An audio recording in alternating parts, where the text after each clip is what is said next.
But we're just going to kick it around a little bit, and we're going to be talking about mostly the attack. First thing I want to do to start things off is I want to make this particular thing this very clear. I was talking to Dr. Richard King about a month ago on a phone conversation, and he has a new book out. This is Dr. Ann Brown from New York, and there's a brother named T. Owens Moore. Okay. That did a couple of books on melanin. And they got a book together, Why Melanin Matters. And so Richard King was saying about, I think he called it the nucleocerealis. It's a part of the melanin that he says that they've done studies, and this particular part of the melanin deals with fear. And I think that Hollywood and the government knows this, and this is the reason why they've been killing us off in movies since the 1950s. They was killing us off in movies when they didn't even have blacks in movies. And remember the guy that your boy, that sweet back badass song. What's it? Melvin Van Peebles said that when they first showed his movie, I think it was in Chicago or something, and they aired it, and he said it was and you know, because this was the prototype of what which would later become the black exploitation flicks. But he said when when they showed the movie that first night in Chicago to see how the black audience would take it, he said it was an older woman in the crowd sitting near the front, and the older woman said, "Oh Lord," when he was running, I think he was running from the cops or running from, you know, running. He did a lot of running in the movie. And the older woman said, "Oh Lord, please don't kill him." Because up to then, she had been seeing a couple of black people getting killed in movies. Even Sidney Poitier got killed in a movie where a guy stabbed him in the back with a fishing hook in the 1950s, a black and white movie. Okay.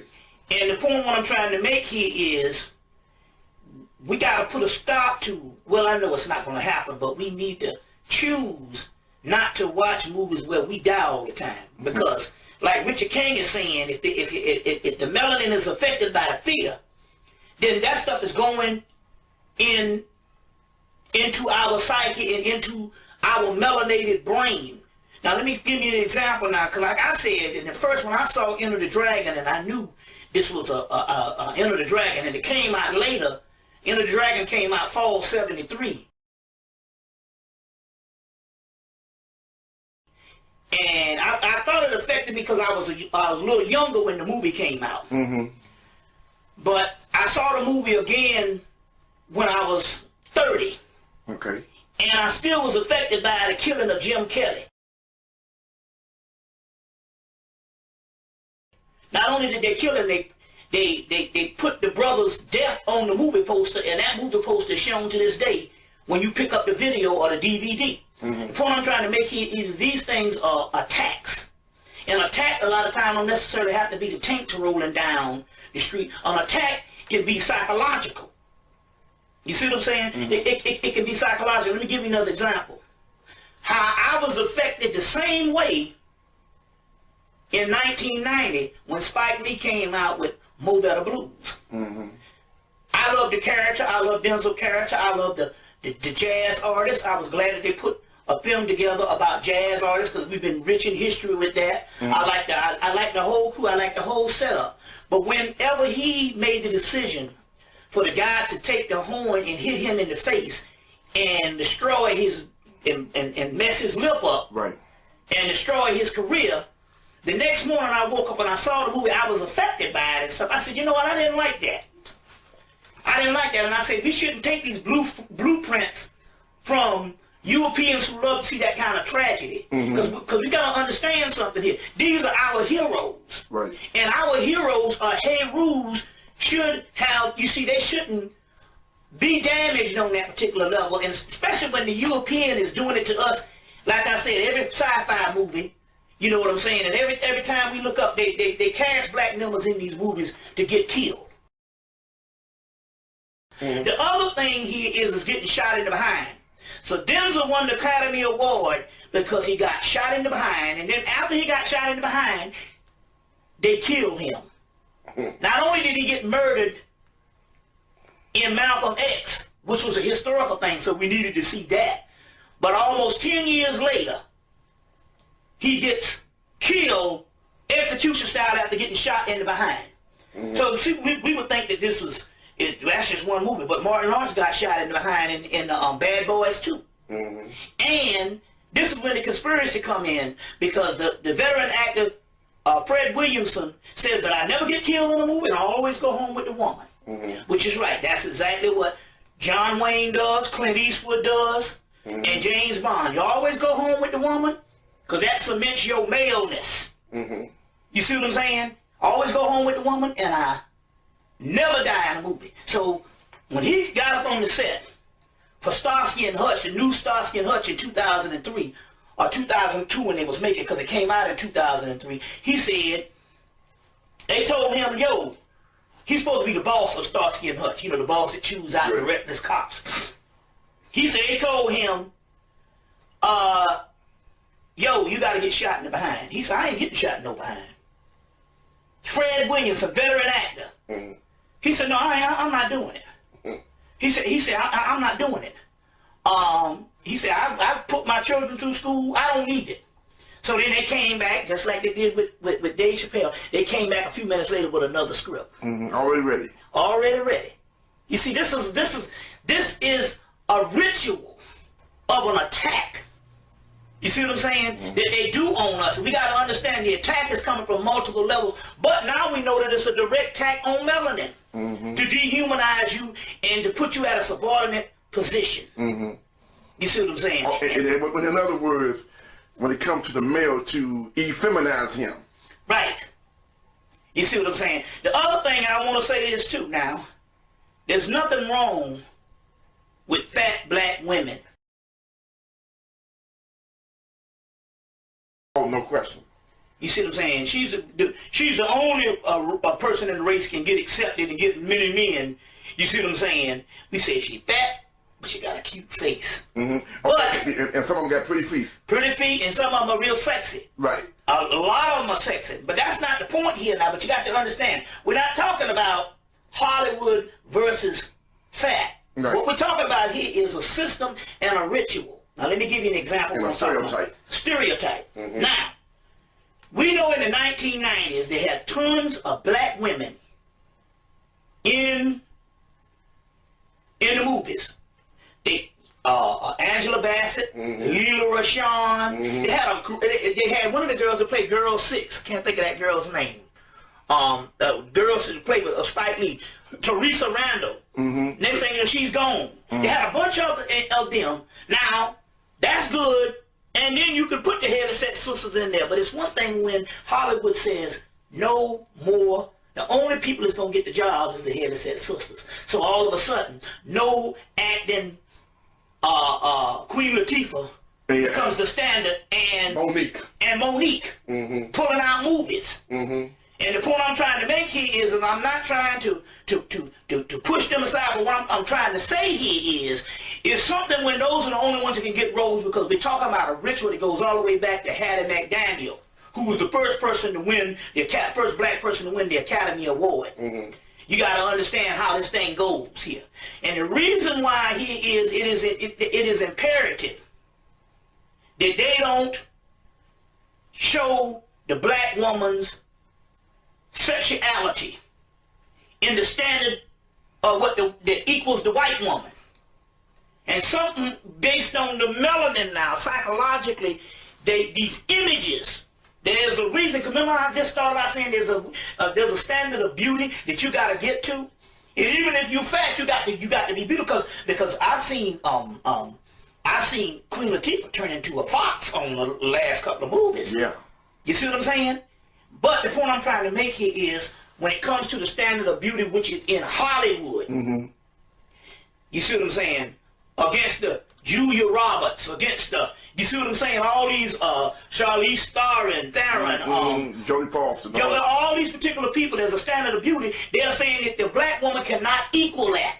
You see, and you got to understand this stuff because it's a warfare going on. You understand what I'm saying? And this warfare has devastated the black community for the simple fact that that's why your man don't choose you now, because he's psychologically getting some stuff from images from Hollywood, and you not a part of that lineup. And let me give you an example of some other things based on the stereotypes. We went to go see a movie, Silent Hill. White folks is into all kinds of things. They're dealing with death. They're dealing with the underworld. They're dealing with the afterlife. They're dealing with all kinds of sci-fi. They're dealing with all kinds of alternative living on a whole nother level. They got all these types of movies. You see what I'm saying? They becoming the hero. I saw a movie. It was a movie based on whether they was going to give money to Africa and raise Africa up. And raise Africa up. And they're doing all this kind of stuff. And I went to see this Silent Hill movie, which was a good movie. Good horror movie, because there's a lot of stuff in there. And during the previews, they got all these different advanced horror movies coming up, and the advanced sci-fi, and advanced this. And in the middle of that, they show a preview of a black movie where they're playing basketball. I'm like, how many? Come on now. If this is not by design, you got millions of dollars going to make these movies, the ones that, and especially the ones that actually get to go to the actual, theater, because there's thousands that come out that go straight to video. And you mean to tell me this is coming to the theater and this thing here is a basketball movie? Well, it's street ball. I mean, come on, man. My point here is, how stereotypical can you get? How, you know what I'm saying? It's almost like someone is deliberately keeping the people at a certain level of consciousness. That's the social engineering that we're talking about here. That's right. You see what I'm saying? So I just want to put that out there. And the other thing here is, because we're talking about the DNA. The other thing here is... Yeah, I tell you, man, you know, it's funny, man, that you mentioned the DNA, man, because Time did a report called The Solve the Mystery of DNA. You know, hey, matter of fact, hold on something for let them see this, man. Show them where they're going with this, because we want people to see what they are saying in this picture here. It's interesting here because the whole DNA thing here... I want you to take a look at this, because this is serious. Now, that is a sister. A black woman and a white man. Okay. Okay. They started with this. They did a movie called Nova. Okay. Supernova. Okay. With Angela Bassett.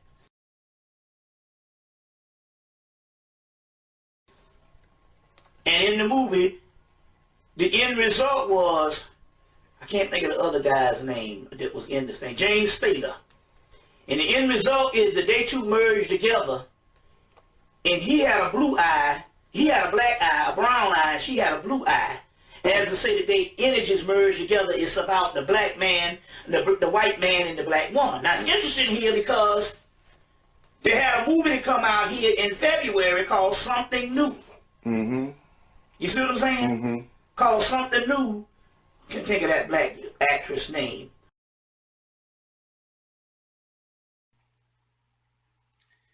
He's talking about Sana Lathan.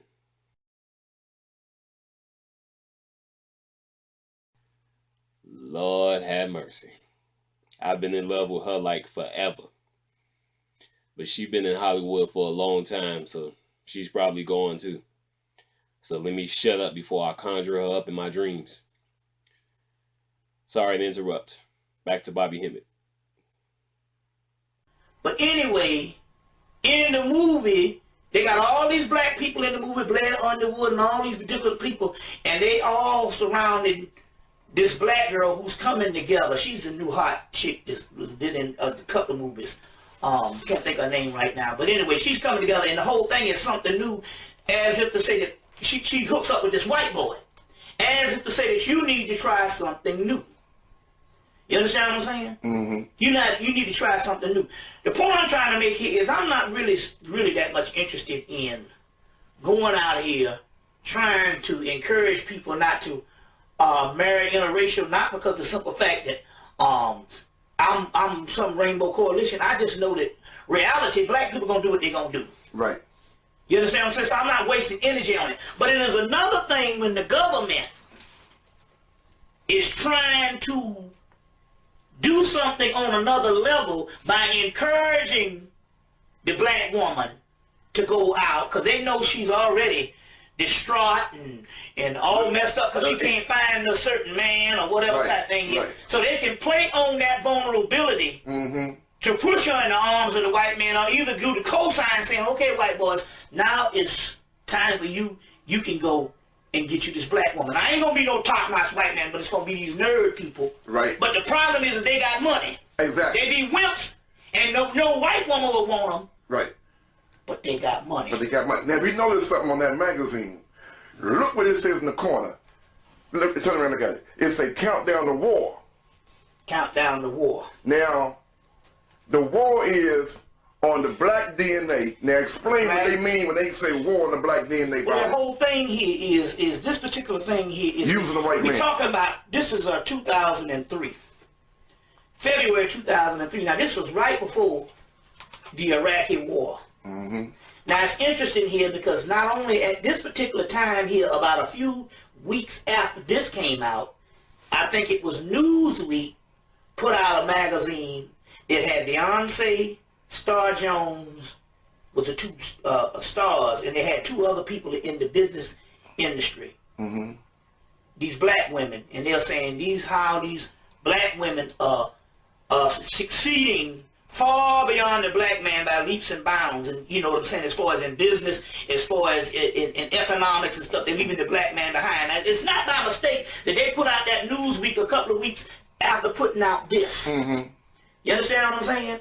Mm-hmm. It's not by mistake that they did this, you see, and how during the same time, Ebony magazine put out this thing about how these Jews had opened up a national registrar in Chicago to get black women to come in. This Jewish guy that owns this club, and how they come in and they meet these white guys and date them and marry them or whatever.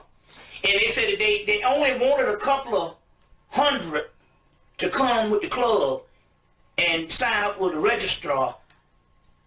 And they said that when it came down, it was 40,000. They had to cut it off. Yeah, to sign up, and they had to cut it off. It was so many black women applying to get with these white boys that the white boys said, we reached our quota. And this became the template or the catalyst for other clubs and other groups, social clubs around America now, and in Europe. That is now, the new end thing is to get yourself a black woman. Mm-hmm. You see what I'm saying? So my point here is we're still talking about this DNA. You see, now I'm not necessarily concerned about the outer masses, because I know that they're gonna do what they're gonna do. They're controlled by the government. They are a creation of the government. But what I'm trying to say here is this is to make some sense of the madness of the people that's still into the conscious movement. But what I'm trying to say here is this is to make some sense of the madness of the people that's still into the conscious movement.